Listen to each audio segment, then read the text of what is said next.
দুধপাতিল রাধাকৃষ্ণ মন্দিরে এক ব্যতিক্রমী অনুষ্ঠানের মধ্য দিয়ে বসন্ত উৎসব পালন করল সম্মিলিত লোকমঞ্চ শিলচর। বৃষ্টিকে উপেক্ষা করে এদিন সকাল থেকেই বসন্ত উৎসবে মেতে ওঠেন স্থানীয় দুধপাতিল এলাকার মানুষ সহ সম্মিলিত লোকমঞ্চের সকল কর্মকর্তা থেকে শুরু করে শিলচর শহর ও শহরতলীয় অসংখ্য মানুষ।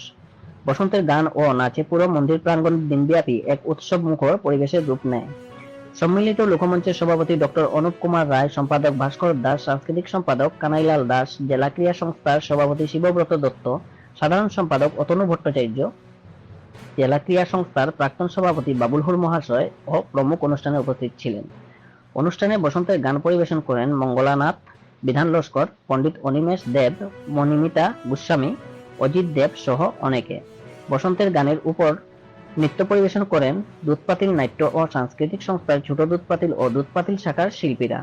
পরিচালনায় ছিলেন সর্বশ্রী নাথ। ধামাইল নৃত্য পরিবেশন করেন শিলচর বিবেকানন্দ রোডের অষ্টসখী ধামাইল সম্প্রদায়ের শিল্পীরা। মন্দিরের ভোগ আরতির গান পরিবেশন করেন পুরোহিত প্রসেনজিৎ নাথ।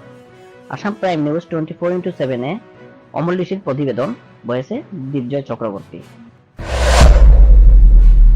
আমরা গত বছর থেকে আরম্ভ করেছি দুধপাতিল অঞ্চলে একটা গ্রাম্য পরিবেশ, একটা কৃষ্টি সংস্কৃতির জায়গা, পীঠস্থান আমরা বলে থাকি দুধপাতিল। তো সেই জায়গাতে গত বছর থেকে আমাদের এবার নিয়ে 2 বছর পূর্ণ হলো। শ্রী শ্রী রাধাকৃষ্ণ মন্দিরে আমরা সম্মিলিত লোকমঞ্চের পক্ষ থেকে আমরা অনুষ্ঠানের আয়োজন করেছি। সকাল 11টা থেকে চলবে, বিকেল 4টা পর্যন্ত।